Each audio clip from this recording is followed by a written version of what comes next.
The relentless monk's tale is interrupted by the knight who breaks in and says, "Whoa, come on, that's just enough. That's just, it's long, it's kind of dull, it's just enough." And he says, "Look, we want to keep things light. We want to keep things moving." Um, he's very interested in making everybody just go along pleasantly. That's kind of his role in this society. Such a he wants to see a story that emphasizes joy and solace, as when a man of poor rank has been, and he can climb and wax fortunate then. He wants happy endings. He wants good news. He wants something that will pass the time pleasantly. Says, "Such a thing is pleasing, it seems to me. Of such a thing it would be good to tell." Driving home the point to the monk. And the host jumps in and says, "Yes, well, we don't need all of this noise, all of this chatter. There's too much talk." And he says, "No more of this. Do you have something else that could be a little more pleasing, a little more engaging?" And the monk says, "Well, no, I don't want to do that." The host says, "Well, maybe something about hunting. You like hunting?" "No, no, no, no. I am not here to play." "All right, fine." So his turn is over. And they turn to the nun's priest. And the nun's priest has not really gotten much of an introduction. In the prologue, he was just part of the retinue of the prioress. And we don't really know anything about him, whereas all the main characters were given these fairly, not long, but concise and insightful little character sketches, and he was not given any of these.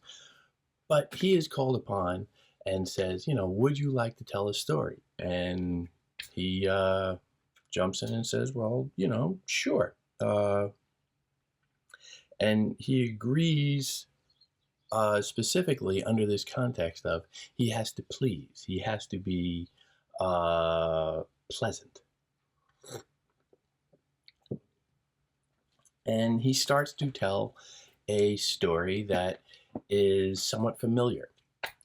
It is an animal fable of a rooster and a fox. And the story is basically that the rooster has the rooster sees the fox in the yard, and the fox tries to lure the rooster. Okay. The fox tries to lure the rooster out of a tree. This is the basic of the story that goes back quite a ways. Tries to lure the rooster out of a tree so he can eat him, and he tries to flatter him. And the rooster is too smart for that and will not fall in for it. And this is preceded by the story where the fox has already captured the rooster, and the rooster has to get the fox to speak and thus open his mouth so the rooster can fall out and then run away. These are little animal fables that have been around for a while. Now, what Chaucer does with them is really the whole thing. And it is his arrangement of them and his telling of them that is really quite remarkable. Now, significantly, an animal fable, automatically it conjures certain images. Talking animals. It's cute. It's homey. Everybody's heard of them. Every children's book makes use of this, and because it's very appealing and it's very charming in its own way. It is also significantly a way of suggesting that it's a way of criticizing to a certain degree, because if an animal has speech, if an animal is like man, then man is by logic, somewhat like an animal. If you can see that connection, you have to admit that, well, okay, that connection kind of goes both ways. Maybe we are somewhat devious like a fox. Maybe we are somewhat proud like a rooster.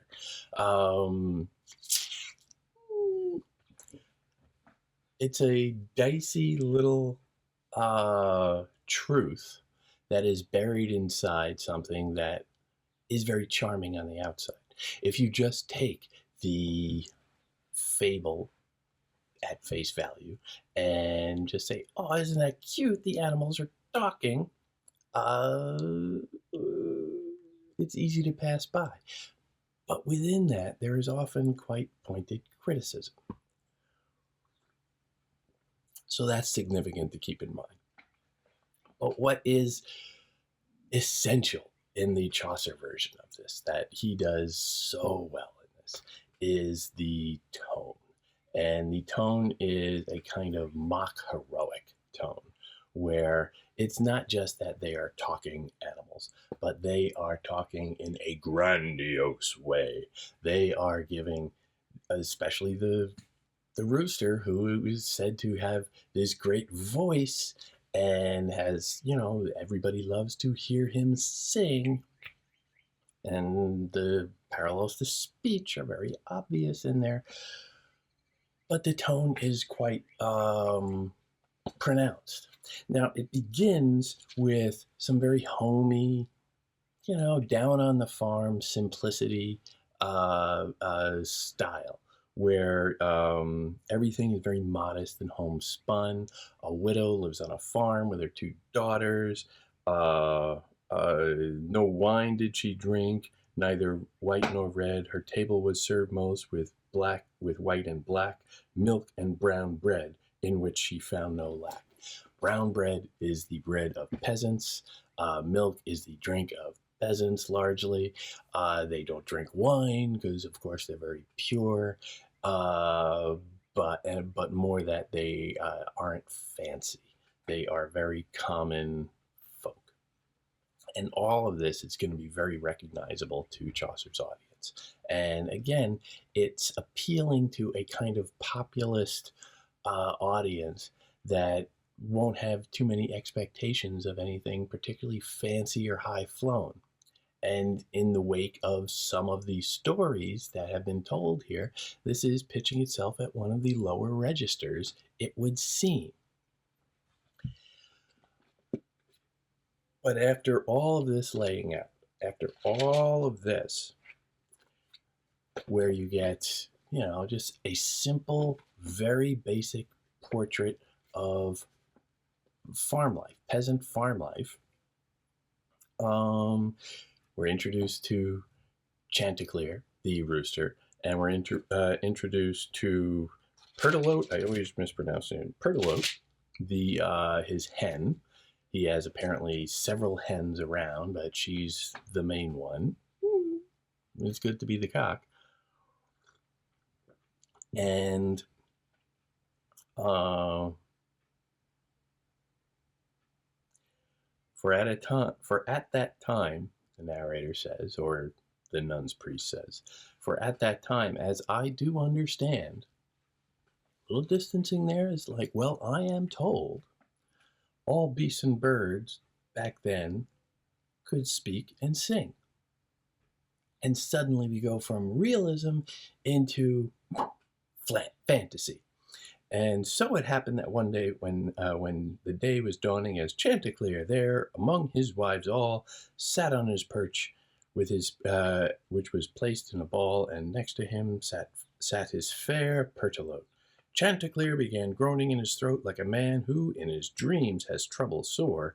And when his Pertolote thus heard him roar, she was aghast and said, "Oh, my heart dear, what ails you to groan in this manner here?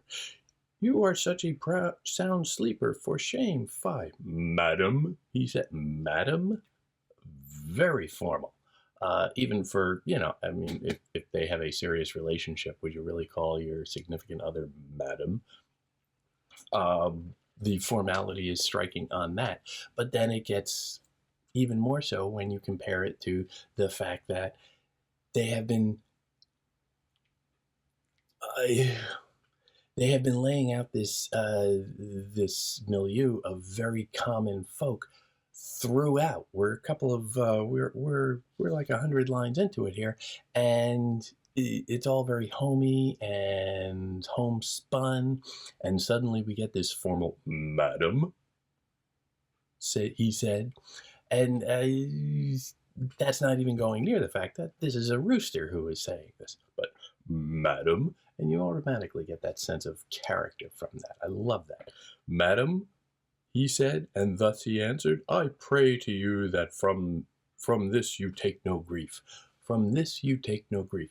And here he's beginning his long style, and we heard a little bit in Pertolote, where the grammar is, or the syntax really, the order of words is just shifted around a little in a very old-timey way, in a very formal Arthurian way, and it's meant to sound august and imposing. It's less, all right, it's less Arthurian than perhaps even Latin, because it sounds like a bad Latin translation, to be perfectly honest, where fluency and charm be gone. They just want to sound smart. So they start reversing some of the order of the words, and there's formal terms that we can go into, but we don't need to. But he's doing this to sound like heroic stories, to sound like Virgil, to be perfectly honest. And you get this very high elevated style, and he talks about how he has had dreams, nightmares about death. He fears he is going to die, and it's appeared to him in a vision, in a dream, and he's telling her about that, and she said, "What? No, it's nothing." And she starts to dispel it immediately and give a series of responses that are all very, again, very homespun, homeopathic, really. She starts talking about different things that he can take, different drinks, different foods, stuff that would, all of these folk remedies that might, alleviate some mental distress. And the number one that she comes up with again and again and again, which was very popular at the time, was a laxative. Figure, well, doctors, medicine was really essentially the same from the Greek age all the way into, let's say, the 1800s. Didn't really get a lot of developments in between then. And the one thing that they all tended to agree on, well, if nothing else, poop. And that is a recurrent thing all the way up through 1700s. In the Middle Ages, in the late Middle Ages, the early Renaissance, they're still working under an understanding that the body is controlled by humors, these four essential fluids in the body that have to be in a certain balance, and if they were out of balance, it can manifest itself in illness or character traits and stuff like that.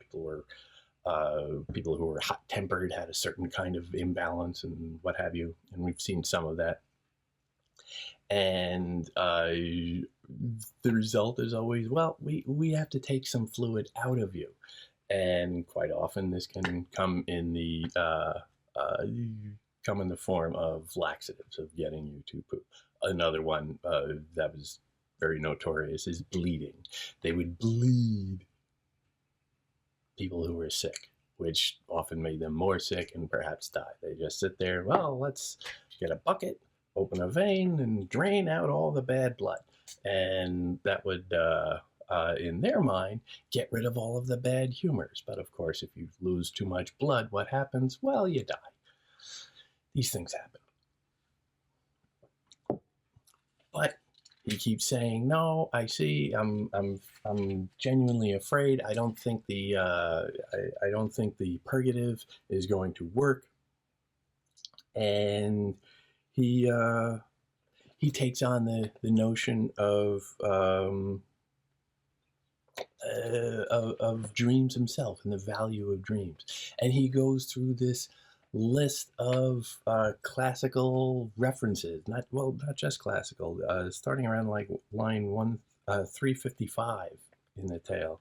Dame Pertilos, I say to you truly, Macrobius, who wrote the vision, so in Africa of worthies has affirmed dreams. Macrobius is well, he goes through a list of medieval, biblical, ancient, classical, very ancient um, authorities who had something to say to validate dreams. And he is citing them as if he were a lawyer in court or a great orator responding in a public debate or a scholar of the scholastic kind who would be a scholar of the scholastic kind. It's a specific kind of philosophical bent. Um, who get into citing precedent after precedent after precedent, expert and authority, always fine tuning and interpreting very, very narrowly and specifically and at great volume, a lot of it, uh, every little point that any author wants to dispute. And he's laying all this out, and it's hysterical because he's a rooster. This is this is the homey farm that we began with and dwelled on so much, the brown bread milieu, that suddenly he's giving it like he's a Roman senator, for God's sakes. And it's funny, it's ridiculous. It goes on for quite a while, and it's not as long as the Monk's Tale, but it's significant. And there are chunks of it where they're just sitting there talking, and it's all so long-winded. But it's cute. It's charming because of the animals, because of the somewhat poetic tone. There is great beauty in the way that Chanticleer speaks. He has a reputation for fine speaking, for a fine voice. This is good because it makes it fun to go along, and it's what the monk lacked. So the nun's priest, who I believe his name comes out as Sir John or something like that. Not a lot of ink spilled for his specific identity, but we get to know him through his tale and what he's saying, and he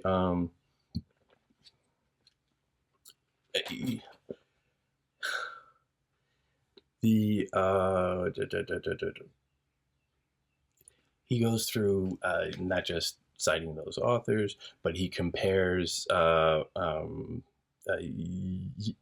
He starts citing like great tragedies of history, the sack of Carthage, the death of Priam in the Aeneid. These Nero burned a city of Rome. Always citing, well, this is to the fox at this point, but always and always grandiose comparisons that are ridiculous, but they make sense to him, and it is pleasing to the ear. It is charming in its own way, and it makes these ridiculous ways of dealing with tragedy somewhat bearable, somewhat entertaining even, because he is facing death. He is. The fox has gotten in, the fox has snatched him, and he's running away. And it is only through his speech that he is able to escape. And he does this with very ornate speech, with very pleasing speech that convinces, in a way, or tricks the fox into letting him escape. Now, it's cute, it's homey, it sounds like a children's story, and in certain ways it is. But it doesn't take a lot to again see the specter of death out there in the fox. And they are using, Chanticleer is using speech, and particularly pleasing speech, to escape death. what are they doing on this pilgrimage? The specter of the plague has been on the outskirts the entire time. They say that they're just going, it's an ordinary pilgrimage, and yes, people did this all the time. They're going to go to pray at a shrine to Thomas à Becket in Canterbury. Fine, people do this all the time, but there are little hints of the plague throughout. That's what they're doing.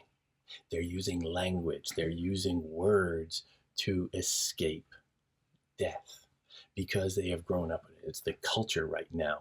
People are dying repeatedly. Every couple of years, the plague comes back and just wipes people out. And they're vulnerable and they're scared and they're going to pray.